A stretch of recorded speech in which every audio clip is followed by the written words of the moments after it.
An eerie silence as we drove through Gaza City at night. It's Thursday evening. Usually these streets would be bustling. Not tonight. The usual signs of life replaced by those of destruction. We went to spend the night with Nader and Shireen Abu Sido and their 5 children.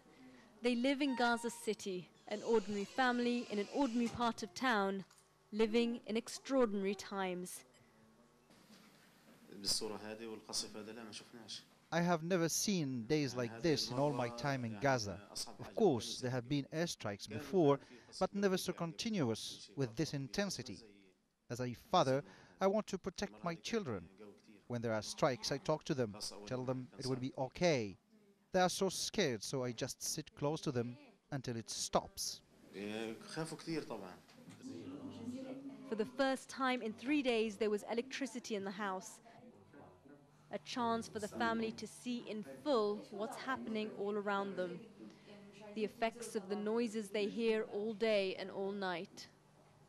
While the rest of the world watches the images of this war in horror, for people here, this is the reality of what awaits them beyond their front doors.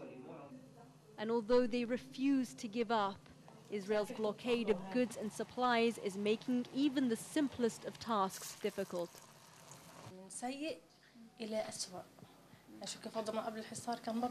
Our lives were hard before, under the siege. Now they are even worse. My children are so afraid, so I hold them in my arms and stroke their hair. We all sleep together. At least we have electricity right now. But that didn't last long. The power out, a cue for bedtime. I'm scared of the noise. I'm scared a missile will hit right next to us and kill us. All the windows shake. Mama. Luna is 2 years old. She knows a handful of words. I asked her what she's afraid of.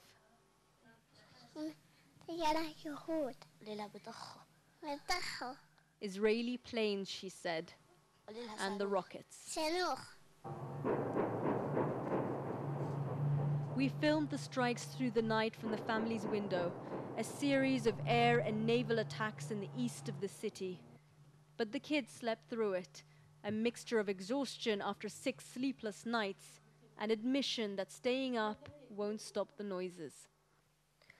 So we had a relatively calm night. The kids got about 5 hours sleep, which is more than they've been getting in the past 6 days.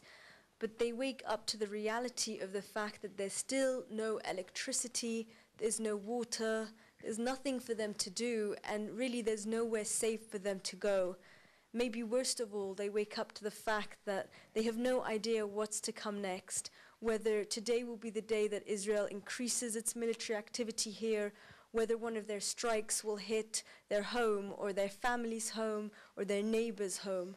So in some ways, it's as if the night was just the beginning, just the easy part. Shireen Tadros, Al Jazeera, Gaza City.